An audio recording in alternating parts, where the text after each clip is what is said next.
Ternyata di Indonesia ada ya, suku-suku yang punya ilmunya semacam kayak Dr. Strange sama Scarlet Witch kayak gini. Kaget banget loh gua. Hey everything, thank you udah ngeklik video ini dan selamat datang di Mr. Things. Apa kabar dunia multiverse?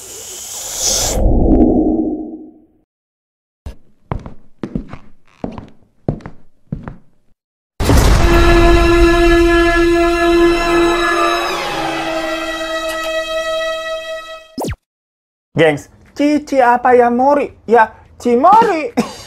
Susah banget lagi yang kita nyari kata-kata ya buat tebak-tebakan begitu. Sama juga nih susahnya buat gua nyari susu coklat yang rasanya baru pas di lidah. Soalnya kalau udah masalah coklat menurut gua nih tricky banget. Kadang-kadang ya coklatnya kemanisan, atau malah kadang agak pahit. Atau juga kalau coklat ini mohon maaf ya, agak murahan begitu. Rasanya tuh udah jauh beda. Tapi pas lidah yang suka bergunjing ini kena susu Cimori varian Choco-Malt ini, di lidah langsung diam 1000 bahasa, langsung anteng gitu, kagak julid lagi di lidah. Soalnya ini beber rasa coklatnya enak banget dan pas banget gengs. Bener-bener deh, Cimori UHT Choco-Malt ini coklatnya super premium rasanya, di atas rata-rata. Kerasa banget pokoknya ini beneran coklat maltnya gengs. Pokoknya super duper enak dan super creamy. Emang bener ya kata orang-orang, rasa kagak bisa bohong. Ada harga ada rasa kalau ini mah.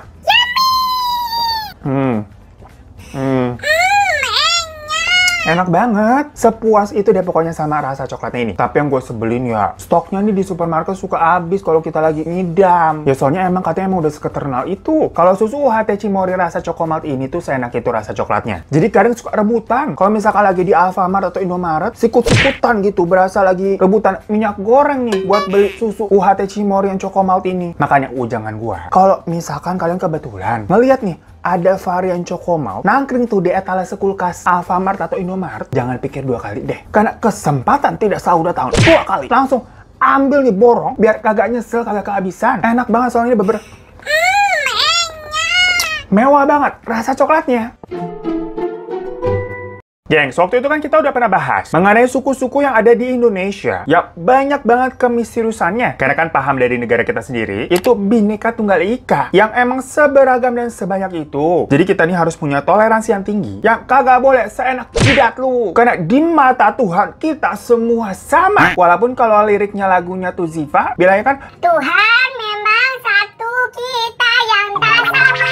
Nah jadi bagaimana bener tuh? Yang jelas, selain bisa memicu pertengkaran, kalau kita nih membeda-bedakan suku dan ras, hati-hati juga nih yang pada suka petantang-petenteng, merasa misalkan sukunya paling superior. Entah dikepret loh. Sama suku-suku yang ada di Indonesia ini, ya rumornya mempunyai kemampuan magic paling sakti, geng. Nah lo, takut nggak tuh? Ini seru banget. Karena di Mr. kali ini, ada sekitar 6 suku yang punya kemampuan sihir ala-ala Dr. Strange. Apakah para suku ini masuk ke dalam Marvel Universe? Atau jangan-jangan di sini juga ada suku Wakanda Forever? Gak nyangka banget pokoknya di Indonesia ternyata ada hal-hal macam kayak gini. Tapi disclaimer aja ya, gue tidak ada maksud sedikit pun mau menyinggung tentang suku atau ras manapun. Malah kita gemeter. Kan di sini konteksnya pada punya ilmu. Jadi langsung aja kita bahas yuk ke suku yang pertama, yaitu suku Batak dari Sumatera Utara. Suku paling besar ketiga di Indonesia ini ternyata udah terkenal kesaktiannya. Gak cuma di Indonesia maksudnya, tapi udah go internasional. Lebih duluan go internasional daripada Mbak Agnes Mo, Niki, atau Rich Brian. Sampai-sampai waktu di tahun 2006, ada orang nih dari suku Batak yang dinobatkan menjadi ketua atau presiden paranormal sedunia, gengs. Tepatnya di Jerman. Dia bahkan mengalahkan perwakilan suku Voodoo dari Haiti, yang udah terkenal banget sebenarnya. Kalau di film-film tuh kita lihat suka nyantet-nyantet pakai boneka Voodoo tuh ditusuk-tusuk. Nah, presiden paranormal sedunia dari Batak ini tuh bernama Sorimangaraja Sitanggang, yang juga mendapat julukan manusia ajaib karena kemampuannya menyembuhkan berbagai penyakit. Jadi kalau dulu tuh Joshua ada film disebutnya anak ajaib, ini mungkin kan udah gede, jadinya manusia ajaib. Wah, sebuah info yang tidak penting. Dan ternyata, gengs, memang beliau ini dari lahirnya udah kelihatan beda. Dimana dulu katanya dia lahirnya tuh tanpa ari-ari, terus lubang kuping kanannya itu ada 2, ditambah rambutnya gimbal dengan panjangnya 2,8 meter. Widih, kalau udah ada kata-kata panjang begini nih, pasti langsung masuk ke dalam Museum Rekor Indonesia atau MURI sebagai pria dengan rambut terpanjang di Indonesia. Sebuah prestasi banget kan? Terpanjang, terpendek, terlebar, terluas, tersempit, terbanyak, tersedikit. Iya dong, bener dong. Nggak dong, salah dong.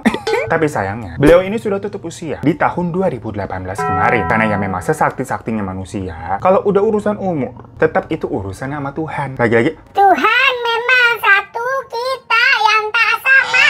Oh iya, tapi di sini maksudnya gak semua suku Batak konteksnya masih mempraktekkan ilmu hitam ya. Itu kan karena image-nya. Tadi ada salah satu orang yang menjadi seorang master di Jerman. Jadi peace, love, and gaul ya buat para opung-opung dan namboru-namboru. Tapi sampai sekarang masih banyak juga katanya orang-orang Batak yang cukup akrab dengan hal-hal mistis juga. Namanya tuh Begu Ganjang. Dimana Begu Ganjang artinya sendiri itu adalah setan panjang, gengs, yang memang bentuknya mirip kayak orang, tapi tangan sama kakinya tuh panjang banget. Kalau versi internasional mungkin mirip Slenderman kali ya. Nah, biasanya makhluk halus Begu Ganjang ini dijadikan piaraan sama orang-orang di sana. Dan orang yang melihara itu namanya par Begu Ganjang disebutnya ya. Mungkin 11-12 nih maksudnya sama tuyul. Kan juga dipiara. Atau mungkin kucing tuh juga dipiara. Dibeliin apartemen, dibeliin mobil, dikasih jatah bulanan juga.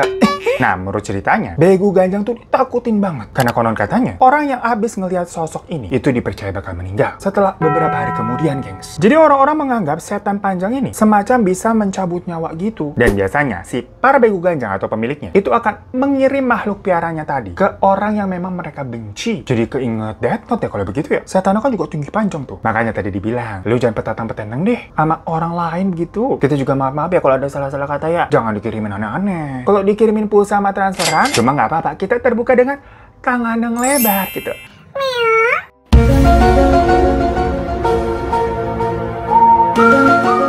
Lanjut kita ke suku yang kedua, yaitu suku Baduy dari Banten. Ya kalau yang ini siapa sih yang nggak tahu kesaktiannya? Emang udah famous di mana-mana. Yang paling kita sering dengar, apalagi kalau bukan debus, yang dibelak-belak gitu pakai golok kagak mempan, bisa unjuk api, makanya beling sama makan hati.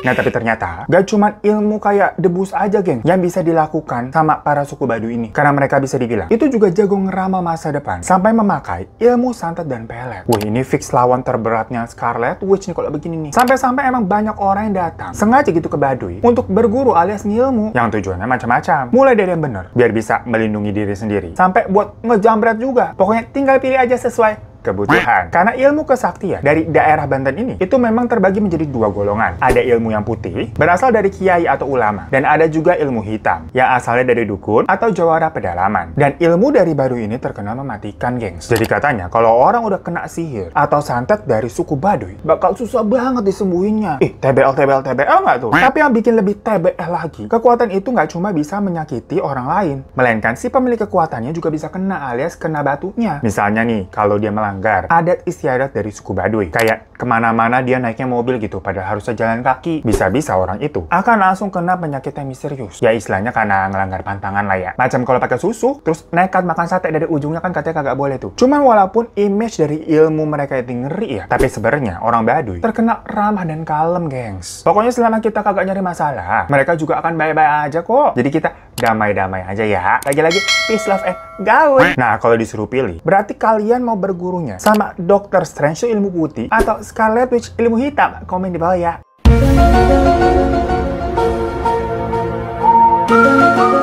Next, kita ke suku yang ketiga, yaitu suku Osing dari Banyuwangi. Lagi-lagi Banyuwangi nih yang memang terkenal mistisnya. Semenjak cerita kakak yang desa penari nggak tuh? Tapi memang suku Osing ini termasuk suku yang paling disegani di dunia ilmu hitam sampai ke luar negeri. Ya ala-ala yang pertama tadi, terutama kesaktiannya dalam ilmu santet. Bahkan saking budaya santet ini, itu kayak nempel banget di kehidupan suku Osing. Daerah mereka sampai dijulukin sebagai kota santet. Jujur namanya agak bikin jiper ya. Kalau Bogor kan bagus, kota hujan, kesannya adem. Bandung kota kembang, kesannya cakep-cakep, cantik-cantik orangnya. Nah ini kota santet. Mohon maaf, kita gemeter juga kagak ikut-ikutan ya. Tapi sebenarnya julukan kota santet ini tuh awalnya muncul karena adanya peristiwa yang memang menakutkan, mencekam, dan kejam di tahun 1990. Aduh, 1998. Susah banget kita ngomong. 1998. Mohon maaf, ceritakan kita bule gitu. Susah ngomong bahasa Indonesia.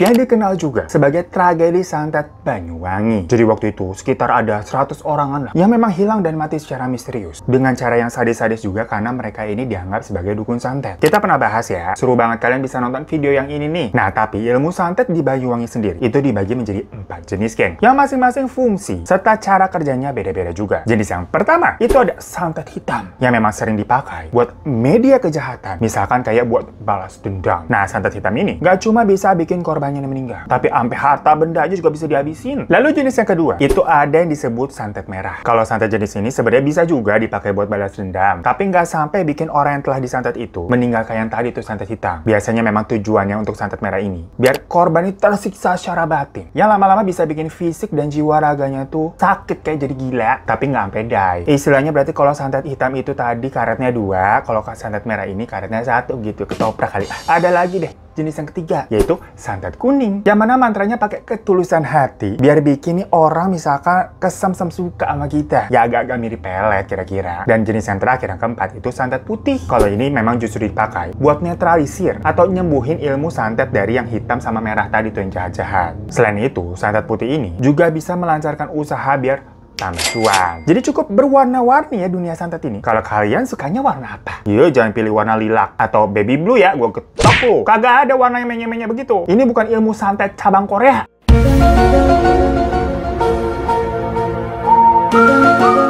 Lanjut lagi ya, kita berasa traveling dari tadi keliling-keliling. Soalnya suku yang keempat ini, itu adalah suku Asmat dari Papua. Wah, kalau ini juga udah terkenal kesaktiannya, yang bermacam-macam, geng. Misalnya nih, mereka katanya bisa tiba-tiba mendatangkan hujan petir badai, ala-ala Storm di X-Men gitu. Terus bisa bikin orang nih menderita penyakit yang misterius. Atau bisa bikin orang jadi miskin mendadak, sampai menemukan barang-barang yang hilang. Tapi kalau nemuin barang hilang, kayaknya semua emak-emak juga bisa ya. The power of emak-emak kan memang salah satunya. Menemukan semua barang yang kita lupa. Terakhir kayak taruh di sini kok sekarang nggak ada. Bu, kunci mobil di mana ya? Bu, remote di mana ya? Terus tahu-tahu emak lu nongol sambil bawa barangnya dengan kalimat template. Jadi pakai mata makanya. Tapi maksudnya memang suku Asmat ini sebegitu saktinya kemampuannya, gengs. Dan suku Asmat ini menggunakan sihir-sihir tersebut memang untuk menjaga alam sekitarnya supaya tidak dirusak sama orang-orang yang tidak bertanggung jawab. Jadi baik ya di sini penggunaannya. Karena bagi orang di suku Asmat, merusak alam itu sama aja kayak ngerusak tempat tinggal dewa-dewa mereka. Di mana suku Asmat juga masih memegang teguh yang namanya kearifan lokal dan kesederhanaan. Yang hal-hal baik kayak gini, gengs, yang patut dicontoh. Jangan lu nyontohnya yang buruk-buruk mulu, ngelakuin hal-hal jelek itu biar viral. Yo, gila-gila viral lu anaknya.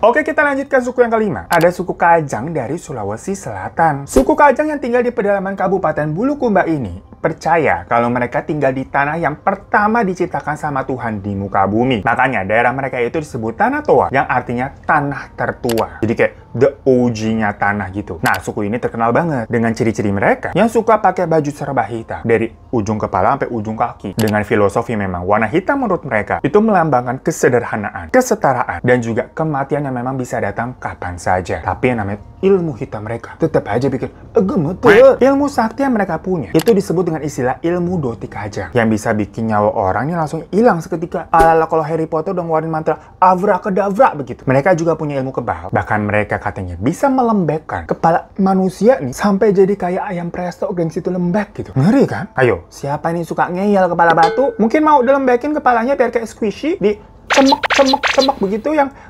satisfying.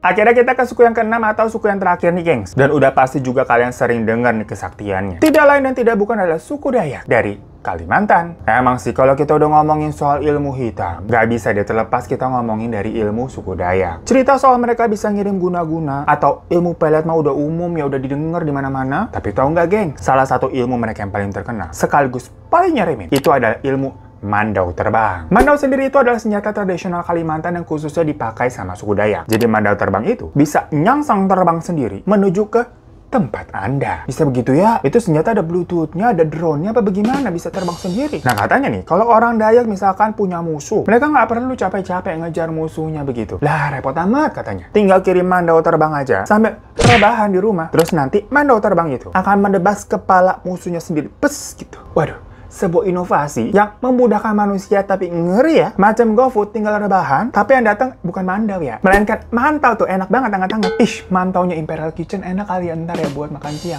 Fokus yuk. Selain jangan coba-coba kalian bikin suku Dayak nih marah ya, karena takutnya nanti lu dikirimin mandau terbang, amit-amit. Kalian juga kudu waspada kalau misalkan ditaksir sama suku Dayak. Karena katanya kalau mereka udah suka, udah kepincut nih, mereka tuh punya ramuan buluh perindu yang emang udah terkenal banget. Bisa bikin siapapun langsung kesirep. Bahkan bisa bikin nih orang nih nih. Sampai lupa misalkan kalau dia ternyata udah punya istri atau punya suami. Saking dia mabok asmara, gengs. Buat para laki-laki nih, kalau misalkan punya pasangan dari suku Dayak, jangan bertingkah lu. Gue bilangin deh, kalau jangan berani-berani nyelingkuhin mereka. Ih, takut. Bisa-bisa burung lu dibikin terbang alias hilang secara misterius. Terus tiba-tiba ada di toples. Lah horor nggak tuh? Gak lucu kan misalkan kalau lebaran. Pas buka toples kongguan yang masih mending kalau isinya rengginang. Lah kalau isinya begituan, duh, ngilu besti. So itu tadi gengs, 6 suku Indonesia yang paling terkenal kemampuannya. Sakti, Mandraguna. Seru-seru ya, bener-bener emes gue. Jadi kalau nih misalkan ntar Thanos datang untuk Indonesia, setidaknya ada tim yang bisa turun tangan buat ngelawan dah tuh. Tapi menurut kalian, mana nih ilmu yang paling bikin gemeter, paling ngeri? Komen di bawah ya. Atau mungkin ada suku-suku lainnya belum disebutkan gitu. Langsung aja cerita-cerita di kolom komentar. Tapi mohon maaf banget kalau ada salah-salah kata begitu. Kita nggak ada maksud apa-apa. Atau mau nyinggung suku apapun, nggak ada. Yang ada malah emes. Sama cerita-cerita ilmu-ilmuan begini ada tuh di Indonesia. Ya semoga semuanya dipakai juga di jalan yang baik yang benar ya. Sekali lagi, peace, love, and gaul. Thank you semua yang udah nonton. Jangan lupa untuk klik subscribe di bawah kalau yang belum. Kalau udah, terima kasih banyak. Boleh minta like-nya juga. Dan jangan lupa juga follow Instagram gue @hirotadedifan. Sampai jumpa di kasus missing selanjutnya. Assalamualaikum.